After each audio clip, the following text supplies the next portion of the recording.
Sir sir మీ phone మర్చిపోయారు. Oh thank you. Welcome. Thank you so much.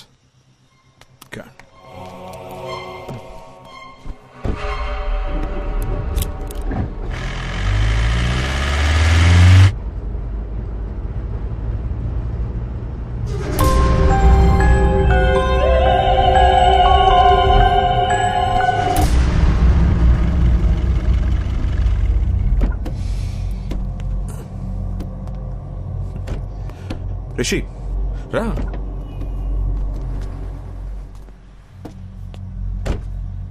ఏం చేస్తున్నావు రిషి? నీకు ప్రాబ్లం ఉందని నా దగ్గరికి వచ్చావు. ఇప్పుడు నన్ను భయపడడానికి ట్రై చేస్తున్నావు ఎందుకు? సార్ నాకు మెడికల్ ప్రాబ్లం అని చెప్పి నన్ను పంపించారు. ఆ తర్వాత కారిడార్లో వెయిట్ చేస్తుంటే ఏసీపీ గారిని చూశాను డాక్టర్. బాగా భయపడిపోయి అటు ఇటు తిరుగుతూ తనలో తనే మాడుకుంటున్నారు. నాకేం అర్థం కాలేదు. ఏదో దెయ్యాన్ని చూసినట్టు అలా భయపడ్డాడు. అప్పుడు డౌట్ వచ్చింది డాక్టర్, మీరు నా దగ్గర ఏదో దాస్తున్నారని. అందుకే మిమ్మల్ని భయపడదామని ట్రై చేశా. మీరు ఏ రియాక్షన్ ఇవ్వలేదు. నా బుర్రకి ఇంతకన్నా తెలివిగా ఆలోచించడం రాదు డాక్టర్. నాకు నిజం తెలియాలంతే. ఇప్పుడు కూడా రిషి నీకు మెడికల్ ప్రాబ్లమే, దెయ్యం లాంటిది ఏమీ లేవని చెప్పండి, నేను సైలెంట్కి వెళ్ళిపోతాను. కానీ నిజం చెప్పండి డాక్టర్ ప్లీజ్. రిషి, ఒక మంచి డాక్టర్ రెస్పాన్సిబిలిటీ ఏంటో తెలుసా? పేషెంట్ని భయపెట్టకుండా వాళ్ళని ట్రీట్ చేయడం. ఏ డాక్టర్ అయినా అదే చేస్తాడు. నేను అదే చేశాను. కానీ నీ క్లారిటీ చూశాక ఇంకా దాచాల్సిన అవసరం లేదు అనిపిస్తోంది. నీ ఒంట్లో ఉన్నది దెయ్యమే.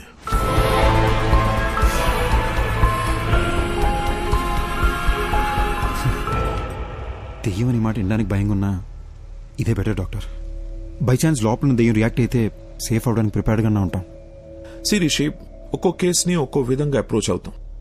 కొన్ని కేసెస్లో వెంటనే రిజల్ట్ చెప్పేస్తాం, కానీ కొన్ని కేసుల్ని ట్రయల్ అండ్ ఎర్రర్ బేసిస్లో ట్రీట్ చేస్తాం. Now it's all about patience. కొంచెం ఓపిక పట్టండి. You'll be fine, trust me.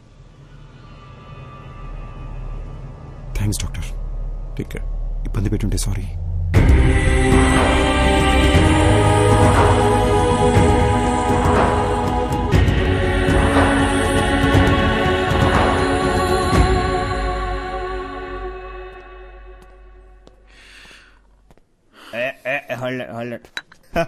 అరే ఇంకో 2 షిల్డ్ బీర్లు తెచ్చిపెట్టు నా కోసం. ఏంది మందు ముందర పెట్టుకుని మెడిటేషన్ చేస్తాడా బ్రా? అయ్యా మహేష్ ఇట్టా ఫ్రమ్ బిట్రకుంట. ఏంది బీరు ముందర పెట్టుకుని ఓ ఆలోచించండవా? మందుకు ఒక వాల్యూ ఇవ్వాలి బ్రో. తాగు తాగు, కమాన్ సీర్స్. వద్దు బ్రదర్. ఏం బ్రో, ఏమైంది? నాకు ప్రాబ్లం ఉంది బ్రో. జస్ట్ నన్ను వదిలే. ఎవరికి లేవయ్యా ప్రాబ్లమ్స్? నాకు లేవా? పొద్దున్నే లేటుకు లేచా అని చెప్పి మా నాయన కొడతాడు. స్నానం చేయకుండా ఆఫీసుకు పోతా అని చెప్పి మా కొలీగ్స్ తిడతారు. నేనెంత పని చేసినా పని చేయట్లేదని చెప్పి మా ప్రాజెక్ట్ మేనేజర్ తిడతాడు. తాగయ్యా స్వామి, తాగు తాగు. అర్థం చేసుకోండి బ్రదర్. మళ్ళా ఏమైంది? నాకు నాలో ఇంకొకడు ఉన్నారు బ్రదర్. ఇప్పుడు కూడా నేను మీతో మాడుతున్నానా లేదా వాడు మీతో మాడుతున్నాడా అని అర్థం కాకుండా బుర్ర పేలిపోతుంది. ఈ టైంలో ఆల్కహాల్ రిస్క్ బ్రో. నీలో ఒకడే ఉన్నాడు. నాలో ఎంతమంది ఉన్నాడు తెలుసా? 3వ పెగ్గుకి సోటాబీన్ బయటకు వచ్చాడు. 6వ పెగ్గుకి ఐరన్ మ్యాన్ బయటకు వచ్చాడు. 10వ పెగ్ వేసాడు అనుకో, హల్క్ బయటకు వచ్చాడు. టోటల్ అవెంజర్స్ ఫ్యామిలీనే నా బాడీలో ఉంచుకున్నా. నాతో పోల్చుకుంటే నీదేముంది బ్రో? తాగు తాగు చెప్తా. ఇప్పుడు నేను తాగాను అనుకో, నాకెక్కుద్దా లేదా నాలో ఉన్నవాడికి ఎక్కుద్దా అని కూడా అర్థం కాకుండా ఉన్నాను. నువ్వు పోయి ఎంజాయ్ చేయి. ఇదంతా ఎందుకులే గాని స్వామి, ఒక ఫోటో తీసుకుంటా. బ్రో బ్రో బ్రో ఫోటోలే వద్దు బ్రో. యో స్వామి, ఈసారి నువ్వు ఏడన్నా కనపడలేవనుకో, నీ కనపడకుండా తిరుగుదామని గుర్తుకు తీసుకుంటాండా. దా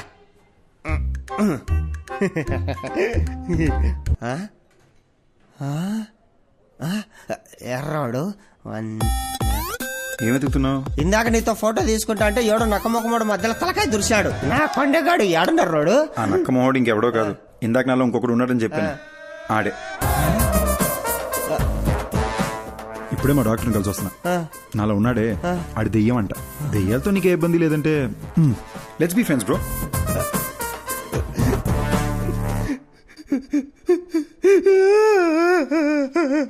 భయ భయ భయ ఎందుకు ఏడుస్తున్నావు? 3000 పెట్టి 7 పీర్లు తాగినా ప్లస్ GST తాగింది మొత్తం దిగిపోయిందిరా అయ్యా. ఇప్పుడు సీపులు ఇక్కడ తాగుతా గానీ మళ్ళా ఎక్కి సావదు. హలో ఒరే షటర్ ముయ్యాకరే, నేను వస్తాడా? Bill please. ఎక్కడికి వెళ్తున్నావు? అంతలో ఉన్నది ఎవరని ఏసీపీ గారు కనిపెట్టారంట. డాక్టర్ రమ్మన్నారు. చూశారా, విభూది బొట్టు అంటే ఇప్పుడు మీకు దెయ్యం అంటే భయం లేదంటారు. అస్సలు లేదు. వెరీ గుడ్ ఎస్పీ గారు. కానీ మీకు తెలియదేమో, దెయ్యాలకి విభూతి బొట్లు గుళ్ళు తాయత్లు ఇవన్నీ నచ్చవు. అమ్మా, అవును, ఇదంటే వాటికి ఇష్టం లేదా? ఇష్టం లేదు. అయ్యో అమ్మా. Hello doctor. ఏ Rishi, come on in. Have a seat. Hello Rishi. Hi sir. Hello sir. Come sit. కూర్చో. సార్, ఎవరు సార్ అతను? ఎలా కనిపెట్టారు సార్? తమ్ముడు, ఇది 4 రోజుల ముందు జరిగిన యాక్సిడెంట్. హైదరాబాద్ నగర శివారుల్లో జరిగింది కాబట్టి వెంటనే మనం ట్రేస్ చేయగలిగాం. తమ్ముడు, నువ్వు ఎప్పుడైనా చేవెళ్ళ హై మీద వెళ్ళావా కారులో ఈ మధ్య? సార్, అవును సార్. రీసెంట్గానే వికారాబాద్ నుంచి రిటర్న్ వస్తూ అటే వెళ్ళాం సార్. ఇన్ఫాక్ట్ ఆ చుట్టుపక్కల ఉన్న ఒక శ్మశానంలో కూడా వెళ్ళాం. అక్కడ ఒక డెడ్ బాడీ కలుతుంటే కూడా చూసాం సార్. Same spot. ఇప్పుడు మనకి శ్మశానం, మంటలు, శవం మన కేసుకి ఎలాంటి సంబంధం లేదు. అది డెత్ స్పాట్. అర్జున్, మాధవి అనే కపుల్ ఆ ఏరియాకి వచ్చారు. స్పాట్ లో 2 చచ్చిపోయారు. ఎవరైతే స్పాట్ లో చచ్చిపోయారో అర్జున్, మాధవి, వాళ్ళనే మీరు మిర్రర్ లో చూస్తున్నారు. సుబ్బారెడ్డి, చూడండి.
రోజుల క్రితం మేమే యాక్సిడెంట్లో చనిపోయావా?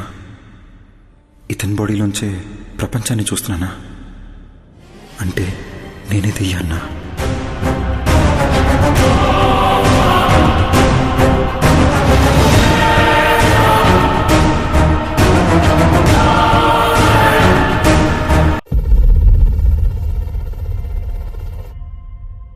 డాక్టర్, మీరు ఇంతసేపు చనిపోయిన అర్జున్ కథ చెప్పారా? అదేనమ్మా ఈ కేస్ స్పెషాలిటీ. అర్జున్ చనిపోయి రిషి బాడీలోకి వచ్చి తన బాడీలోకి రిషి వచ్చాడనుకుని భయపడేవాడు. సారీ సార్, ఒక్క నిమిషం. మరి అద్దంలో అర్జున్ రిషిని చూసినానని చెప్పారు. యాక్చువల్లీ రిషికి అద్దంలో చనిపోయిన అర్జున్ కనిపించేవాడు.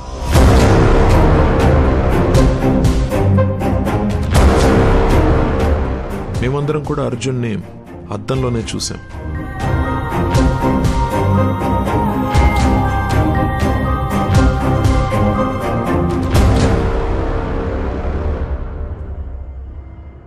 అర్జున్కి నిజం ఒక పెద్ద షాక్ అనే చెప్పాలి. నా పేరు అర్జున్ అంట, నీ పేరు మాధవి అంటున్నారు. మన పేర్లు కూడా మనకెందుకు గుర్తులేవు? అసలు ఈ దియా, రిషి ఎవరు? వాళ్ళ బాడీలోకి మనం ఎలా వచ్చాం? అంటే మనం అందరినీ రిషి, దియాల బాడీలోంచి చూస్తున్నామా? అంటే అందరూ మనల్ని అద్దంలోనే చూసుంటారు కదా. అద్దంలో సెల్ఫీ వీడియోల్లో వాళ్ళకి మనం కనిపిస్తున్నాం. వాళ్ళ వాట్సాప్ డీపీలో, ఫేస్బుక్ ప్రొఫైల్లో మనం ఎక్కడ కనిపిస్తామో అని వాళ్ళు చెక్ చేస్తుంటే అది చూసి మనం భయపడ్డాం. ఇది మన ఇల్లు కాదు మాధవి, మనం కలిసింది రిషి వాళ్ళ మదర్ని. ఈ లైఫ్ మంది కాదు, మన ఇల్లు ఎక్కడ? అసలు మన పేరెంట్స్ ఎవరు? మనం ఇక్కడ ఏం చేస్తున్నాం? Doctor, one second, sorry. మీరు చెప్తున్న కథని మేము విజువల్గా ఇమాజిన్ చేసుకొని చూస్తున్నాము, కానీ నాకు అర్జున్ ఎందుకు బయట కనిపిస్తున్నాడు? లాజిక్ ప్రకారం చూస్తే అర్జున్ అద్దంలో ఉండి రిషి కదా బయట కనిపించాలి. నేను అర్జున్ కథని అర్జున్ పాయింట్ ఆఫ్ వ్యూ నుంచి చెప్తున్నాను. అందుకే ఇట్స్ బట్ ఆబ్వియస్ నీకు అర్జున్ బయటనే కనిపిస్తాడు. ఓ అందులో తప్పే ఉందాం. అలాగే విజువలైజ్ చేసుకో, నీకే ఈజీగా అర్థమవుతుంది. అర్జున్, మనం ఇంకా వీళ్ళ బాడీ నుండి ఎందుకు బయటకు వెళ్ళలేదు? అవును కదా, నేను రోజుకో బాడీలోకి ఎంట్రీ ఇచ్చి ఎగ్జిట్ ఇస్తున్నా కదా. నన్ను అడుగు, సూపర్ ఎక్స్పర్ట్ అసలు. నాకేం చేయాలి అర్థం కాక బ్రెయిన్ దుబ్బేస్తుంటే నువ్వు నన్ను అడుగుతున్నావు.